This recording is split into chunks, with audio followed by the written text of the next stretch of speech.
नकटीच्या लग्नाला 17 विघ्न ही म्हण आपण प्रत्येकाने ऐकली आणि आता ही म्हण ऐकली की सोलापूरची आठवण येते, कारण सोलापुरात तसंच काहीसं घडतंय. एकंदरीत 54 मीटरचा रस्त्याचं काम पुन्हा रखडलंय. अण्णाभाऊ साठे चौक ते दमाडी नगर हा पूल सुद्धा कधीही पाडला जाऊ शकतो, त्यामुळं ही म्हण तंतोतंत सोलापूरसाठी लागू होती. नकटीच्या लग्नाला 1760 विघ्न ही म्हण सोलापूरमुळेच प्रसिद्ध झाली असावी, त्यात काल आणखी एक भर पडली.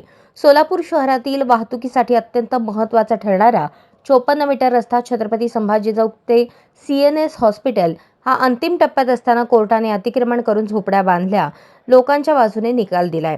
काय तर म्हणे या बेकायदेशीर अतिक्रमण करून वर्षानुवर्षे राहणाऱ्या लोकांना रीतसर नोटिसा दिल्या नाहीत.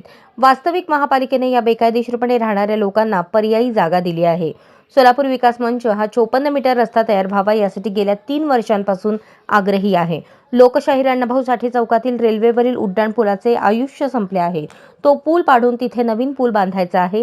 त्या पुलावरून जड वाहतूक बंद करून 3 वर्षे लोटली. या पुलापलीकडे जवळपास 1.5 लाख लोक राहतात.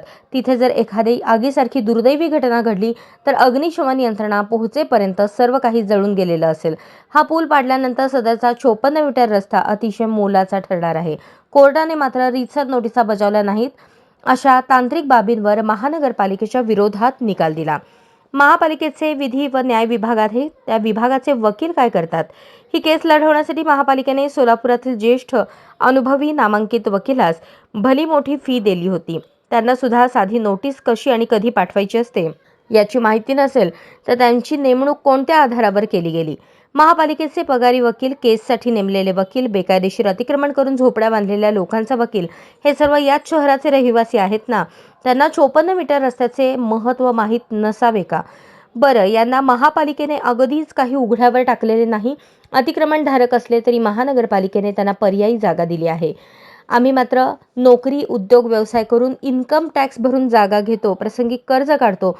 महापालिका त्यांना 50 नियम लावते. यांना मात्र फुकट जागा दिली जाते आणि कोर्ट मात्र त्यांचीच बाजू घेते. 20 कुटुंबासाठी 1.5 लाख लोकांनी जे कायदेशीर आहेत, नियमांचे पालन करतात, अशांना पुढील काही वर्ष त्रास सोसावा लागणार.